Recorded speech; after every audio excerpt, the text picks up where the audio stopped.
Alert అంటే message వెళ్ళింది అనుకోవచ్చు. ఎందుకంటే నిన్న కొన్ని కీలకమైన అంశాలు అయితే మాట్లాడారో దానికి సంబంధించి కూడా మనం చూద్దాం. ఎందుకంటే అమెరికా కానీ, ఇరాన్ కానీ, ఇరాక్ కానీ, ఇజ్రాయెల్ కానీ, దాంతోపాటు చాలా దేశాలకు సంబంధించిన యుద్ధం అయితే కొనసాగుతుంది.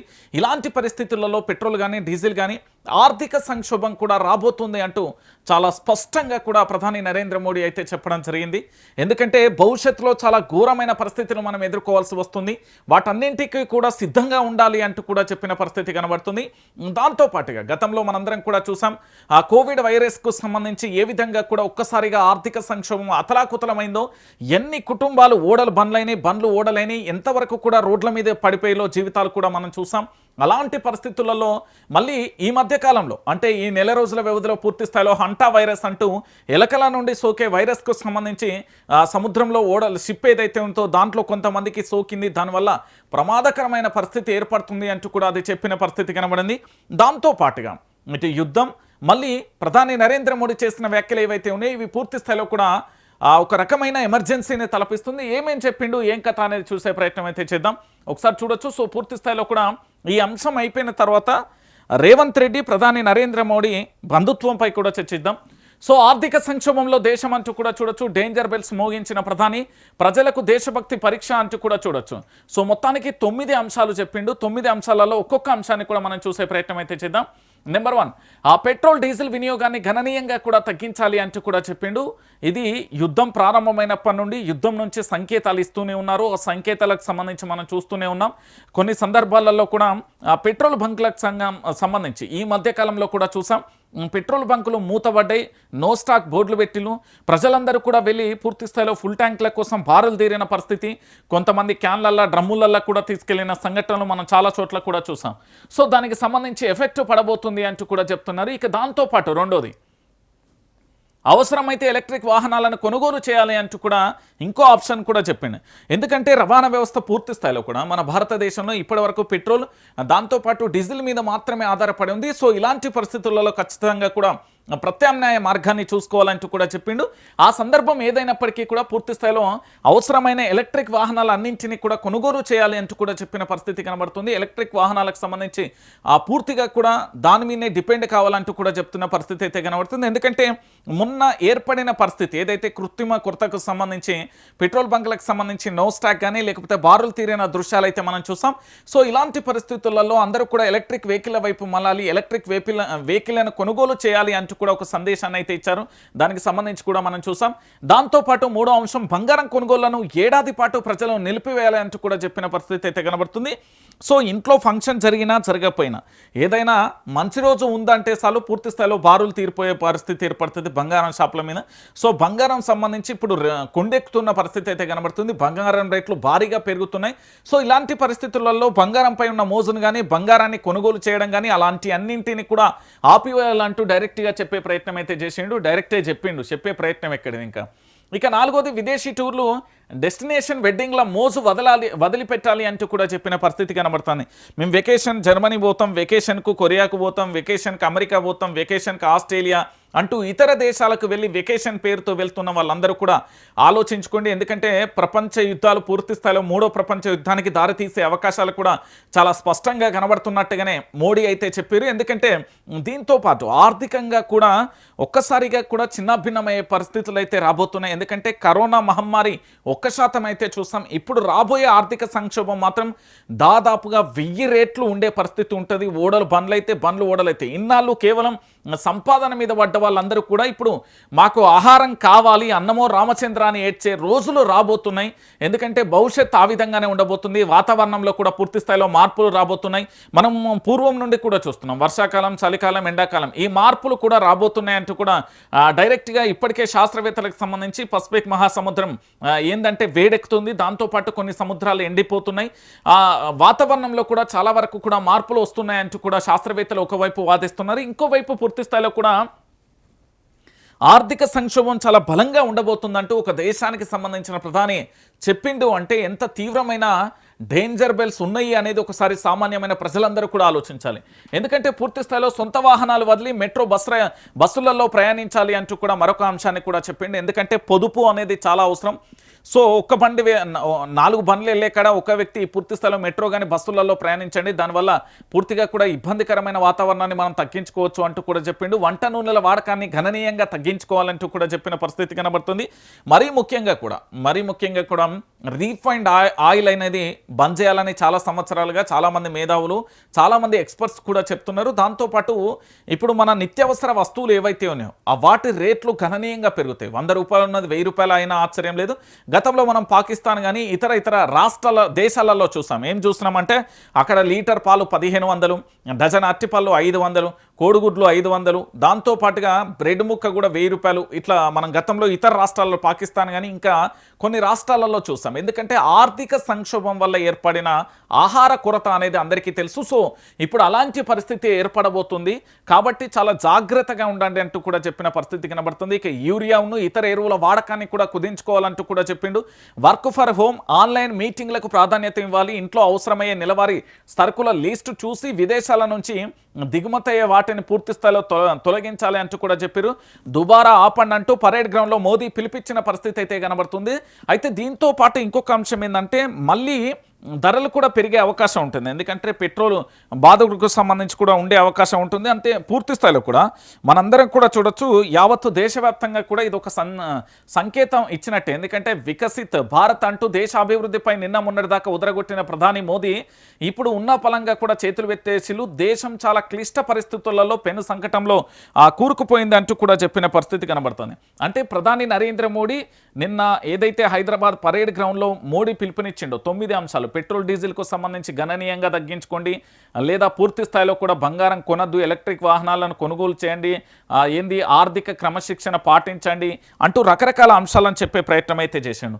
ఇది దేనికి సంకేతం, ఎందుకు ప్రధాని ఈ విధంగా వ్యాఖ్యలు చేయాల్సి వచ్చింది అనేది కూడా చూసే ప్రయత్నం అయితే చేద్దాం. ఎందుకంటే ప్రధాని మోదీకి సంబంధించి ఇలాంటి వ్యాఖ్యలు చేయడానికి బలమైన కారణం ఏంటి అనేది కూడా చూద్దాం. ఎందుకంటే అంతర్జాతీయానికి సంబంధించి అంటే ఆర్థిక సంక్షోభం కానీ, దాంతోపాటు స్వదేశీ మొదటి విధానం అంటే నిర్బంధ ఇంధన ఆదాయం కావచ్చు, దాంతోపాటు ఈవీ వెహికల్ వైపు మళ్ళీ దీనికి ప్రధానంగా కూడా ప్రధాని మోదీ చేసిన వ్యాఖ్యలు ఎందుకు చేయాల్సి వచ్చింది అంటే మనం ఒకసారి చర్చించే ప్రయత్నం చేద్దాం. ఇది పశ్చిమాసియా సంక్షోభం అనుకోవచ్చు. ఎందుకంటే యుద్ధ ప్రభావం ప్రస్తుతం జరుగుతున్న అమెరికా ఇరాన్ యుద్ధం కారణంగా ప్రపంచవ్యాప్తంగా కూడా చమురు ధరలు ఏవైతే సరఫరాలలో కూడా అంతరాయం ఏర్పడింది. దీంతో పెట్రోల్ డీజిల్ ధరలు కూడా అమాంతం పెరిగిపోతున్న పరిస్థితులు కూడా మనం చూసాం. దాంతోపాటుగా రెండోది ఇంధన సరఫరా చేసే మార్గమైన హర్మోజ్కు సంబంధించిన జలసంధి ఏదైతే ఉందో దిగ్బంధం కావడంతో భారత్ చమురు కొరతను ఎదుర్కొనే పరిస్థితి కూడా ఏర్పడుతుంది అంటూ కూడా చెప్పడం. దీంతో పాటుగా మూడో అంశం వచ్చేసి విదేశీ మారక ద్రవ్య ఆదాయం. అంటే భారత్ తన ఇంధన అవసరాల కోసం దాదాపుగా 90% పైగా కూడా దిగుమతులపైనే ఆధారపడి అవుతుంది. దాంట్లో పెట్రోల్, బంగారం, వంట నూనె, ఎరువుల కోసం విదేశాలకు భారీగా కూడా చెల్లింపులు చేయాల్సి వస్తుంది. కాబట్టి ఈ ఖర్చును తగ్గించి దేశ ఆర్థిక పరిస్థితి కోసం ఉపయోగించడం, ఆర్థిక స్థిరత్వాన్ని పెంచే ఉద్దేశంతో మోదీ ఉన్నట్టుగా తెలుస్తుంది. దాంతోపాటు కోవిడ్ కాలం నాటి అలవాట్లు ఏవైతే ఉన్నాయో వాటన్నింటినీ కూడా మరొకసారి పునరుద్ధరణ చేసుకోవాల్సిన అంశం కూడా ఏర్పడుతుంది అంటూ కూడా చెప్పిండు. మరి గతంలో పూర్తి స్థాయిలో ఏంటంటే మోదీ చేసిన వికసిత్ భారత్ అనే నినాదం అభివృద్ధికి సంబంధించి ఇప్పుడు ఎక్కడికి పోయింది అంటూ విపక్షాలు కూడా చెప్తున్న పరిస్థితి. ఎందుకు వైఫల్యం చెందిందా ఏంటి అనేది కూడా మనం చూసే ప్రయత్నం అయితే చేద్దాం. ఎందుకంటే మోదీ గతంలో చెప్పిన అంశాలకు ఇప్పుడు చెప్తున్న అంశాలకు ఎలాంటి ఎక్కడ కూడా పెద్దగా క్లారిటీగా కూడా వీటిని చర్చిద్దామన్నా లేదా కంపారిజన్ చేద్దామన్నా కూడా ఎక్కడ కనిపించే పరిస్థితి అయితే లేదు. ఒకసారి ఇక్కడ చూద్దాం. దేశం క్లిష్ట పరిస్థితుల్లో ఉన్నది. ఇది హైదరాబాద్ వేదికగా ఆదివారం సాయంత్రం ప్రధాని నరేంద్ర మోడీ దేశ ప్రజలకు ఇచ్చిన సందేశం. ప్రజలు తమ దేశభక్తిని నిరూపించుకునే తరుణం ఆసన్నమైందని ప్రధాని పిలుపునిచ్చారు. 12 ఏళ్ల పాటు అధికార పీఠంపై ఉన్న మోదీ యుద్ధాలను, అంతర్జాతీయ పరిస్థితులను ప్రస్తావిస్తూ దేశ ఆర్థిక పరిస్థితి అదుపు తప్పిపోతున్నదని చెప్పకనే చెప్పారు. ఇక ప్రభుత్వం చేయగలిగింది పెద్దగా లేదనే అర్థం వచ్చేలా బాధ్యతను దేశ ప్రజలకు నెట్టేశారు. దుబారా తగ్గించుకోవాలని ప్రజలకు కర్తవ్య బోధన చేశారు. దాంతోపాటు ఫారెన్సిక్ నిల్వల ఏదైతే పరిస్థితి ఆందోళనకరంగా ఉందని చెప్తూ విదేశాల నుంచి దిగుమతి చేసుకునే వస్తువుల వాడకాన్ని ఆపివేయాలని, విదేశీ మారక ద్రవ్యాన్ని వినియోగించే కొనుగోలు, లావాదేవీల వ్యవహారాలను నిలిపివేయాలని ప్రధాని కోరారు. దీనికి స్వదేశీ, దేశభక్తి, కర్తవ్య పాలన అనే ముసుగు తొడిగే ప్రయత్నం చేశారు అంటూ కూడా విపక్షాలు పూర్తి స్థాయిలో ఆందోళన వ్యక్తం చేస్తున్నాయి. దాంతోపాటు కరోనా నాటి సంక్షేమాన్ని గుర్తు చేసిన ప్రధాని మళ్ళీ అప్పటి పద్ధతులను పాటించాల్సిన పరిస్థితి వచ్చాయని ప్రకటించారు. యుద్ధ సమయాలను మినహాయిస్తే స్వతంత్ర భారతదేశ చరిత్రలో ఒక ప్రధాని ఇలా బహిరంగ సభలో దేశ ఆర్థిక సంకటాన్ని ప్రస్తావించి పరిష్కార బాధ్యతను ప్రజలపైకి తోసేయడం బహుశా ఇదే మొట్టమొదటిసారి. సంకీర్ణ శకంలో 1989లో విదేశీ మాదక ద్రవ్యాల నిల్వలు అడగంటి 47 టన్నుల బంగారాన్ని పెట్టాల్సి వచ్చినప్పుడు కూడా అప్పటి ప్రధాని చంద్రశేఖర్ మోదీ లాంటి పిలుపునైతే ఇవ్వలేదు. అప్పుడెప్పుడో 1969లో చైనాలో యుద్ధ ఓటమిలో తర్వాత కూడా తీవ్రమైన కరువు, ఆహార పదార్థాల కొరత నెలకొన్న సమయంలో అప్పటి ప్రధాని లాల్ బహదూర్ శాస్త్రి వారానికి ఒక్క పూట భోజనం మానేయాలని ప్రజలకు సూచించారు. సరిగ్గా ఇలాంటిదే కాకుండా కూడా మోదీ ఇంతకు మించి మార్గదర్శకాలను దేశం ముందు ఉంచారు అంటూ కూడా చెప్తున్న పరిస్థితి. మోదీ ప్రకటన పర్యవసనాలు ఏంటి? నిజంగా విదేశీ వస్తువులను ఆపివేస్తారా, లేక ఆ ముసుగులో మోదీయే దిగుమతులను తగ్గిస్తారా? అదే జరిగితే ధరలు పెరగవా? ఉన్న సరుకు బ్లాక్ మార్కెట్ చేస్తే అడ్డుకునే వారెవరు? వినియోగదారుల వస్తువుల వాడకం తగ్గిపోతే ఆర్థిక వ్యవస్థలో కలిగే ఇతర ప్రయోజనాలు, ఉద్యోగ ఉపాధి నష్టాల సంగతి ఏంటి? ఈ ప్రశ్నలకు జవాబు ఇంకా దొరకాల్సిన సమయం అయితే ఉన్నది అంటూ కూడా చెప్తున్న పరిస్థితి అయితే కనబడుతుంది. సో మొత్తానికి ప్రధాని నరేంద్ర మోడీకి సంబంధించి నాడు బంగారం దానం చేస్తే నేడు కొనకుంటే చాలు అంటూ కూడా మోడీ చెప్పిన అంశానికి సంబంధించి చర్చనీయాంశంగా మారింది. విదేశీ మారకం ఎక్కువ ఖర్చయ్యే మరొక అంశం బంగారం. ఒక జమానాలో సంకట పరిస్థితి ఏర్పడినప్పుడు, యుద్ధం వచ్చినప్పుడు కూడా పూర్తి స్థాయిలో కూడా బంగారాన్ని దానం ఇచ్చేవారు. ఇప్పుడు అవసరం లేదు, కానీ దేశ హితం కోసం ఒక నిర్ణయం తీసుకోవాల్సి పరిస్థితి వచ్చింది. ఏడాది వరకు ఇంట్లో ఏ ఫంక్షన్ అయినా, ఏ కార్యక్రమం జరిగినా బంగారాన్ని, నగలు కొనుగోలు చేయొద్దు. దేశభక్తి మనకు సవాల్ విస్తృతుంది, ప్రజలందరూ ఛాలెంజ్గా స్వీకరించాలి అంటూ కూడా చెప్తున్న పరిస్థితి కనబడుతుంది. అయితే దిగుమతుల మీద భారతదేశం ఆధారపడడమే దీనికి ప్రధానమైన కారణమా?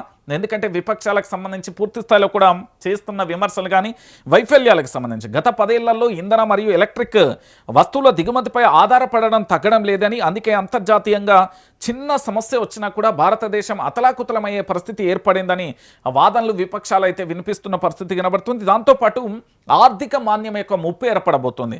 అభివృద్ధి పరుగులు పెడుతుందని చెప్పి బంగారం కొనద్దు, పెట్రోల్ వాడద్దు అని చెప్పడం అంటే ఆర్థిక వ్యవస్థలో తీవ్రమైన లోట్లుపాట్లు ఉన్నాయనడానికి ఇది ఒక ప్రధానమైన సంకేతంగా కూడా విపక్షాలు విమర్శిస్తున్నాయి.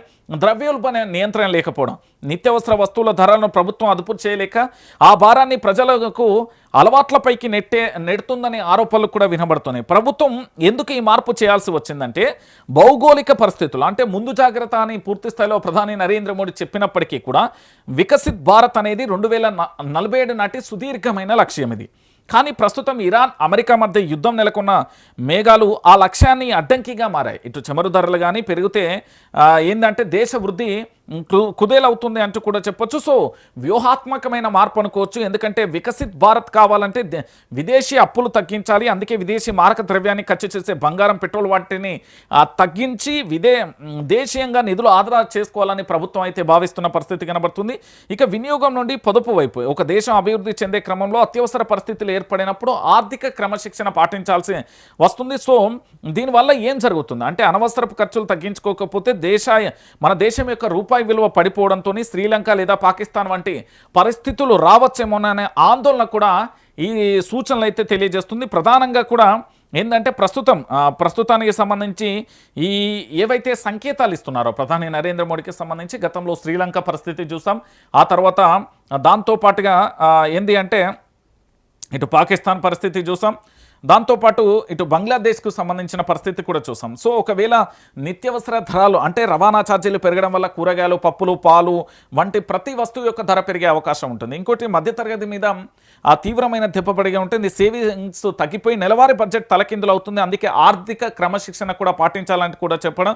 ఇంకోటి ఉపాధి రంగానికి సంబంధించి డెలివరీ బాయ్స్, క్యాబ్ డ్రైవర్లు వంటి అలాంటి రంగం మీద ఆధారపడిన వాళ్ళు ఎవరైతే ఉన్నారో వారి యొక్క ఆదాయం గణనీయంగా తగ్గిపోయే అవకాశం ఉంటుంది.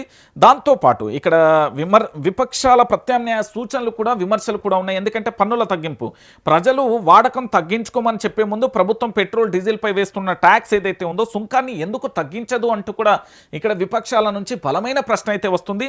ముందస్తు ప్రణాళిక, ఇంధన నిల్వలకు సంబంధించి ముందే ఎందుకు పెంచుకోలేదని, వికసిత్ భారత్ అంటే ప్రజల సౌకర్యాలు వదులుకోవడమేనంటూ కూడా ఇక్కడ విపక్షాలు ప్రశ్నించే పరిస్థితి.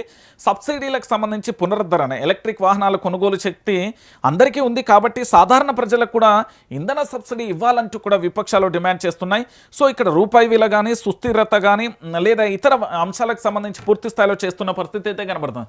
సో ప్రధాని నరేంద్ర మోడీకి సంబంధించి ఏదైతే చేసిండో ఈ ప్రకటనలు, అంటే 9 అంశాలకు సంబంధించి ఇప్పుడు పెట్రోల్ డీజిల్ వినియోగాన్ని ఎందుకు తగ్గించుకోవాల్సి వచ్చిందంటే అమెరికా, ఇరాన్, ఇరాక్కు సంబంధించిన ఇజ్రాయెల్ ఏదైతే యుద్ధ వాతావరణం ఉందో యుద్ధ వాతావరణం వల్ల ఎఫెక్ట్ పడుతుంది. దానివల్ల ఏంది, ఇది ప్రత్యామ్నాయంగా ఎలక్ట్రిక్ వెహికల్ని ఉపయోగించడం వల్ల ఎలాంటి నష్టం ఉండదు. ఇంకోటి విదేశీ టూర్లు కానీ, డెస్టినేషన్ వెడ్డింగ్లు, అంటే మీ దగ్గర ఉన్న డబ్బును పూర్తి స్థాయిలో ఖర్చు చేస్తే రేపు భవిష్యత్తులో ఏంది అంటే రాబోయే ఉపాధి కోల్పోయే అవకాశం ఉంటుంది, మార్కెట్ తలకిందులు అయ్యే అవకాశాలు ఉంటాయి, దానివల్ల ఇబ్బందులు ఏర్పడతాయి. దాంతోపాటు సొంత వాహనాలు వదిలి మెట్రో కానీ బస్సులు ఎక్కాలంటే, ఎందుకంటే పూర్తి స్థాయిలో పెట్రోల్ కానీ డీజిల్ కానీ సేవింగ్ చేయాలనే ఉద్దేశంతో చెప్పాను.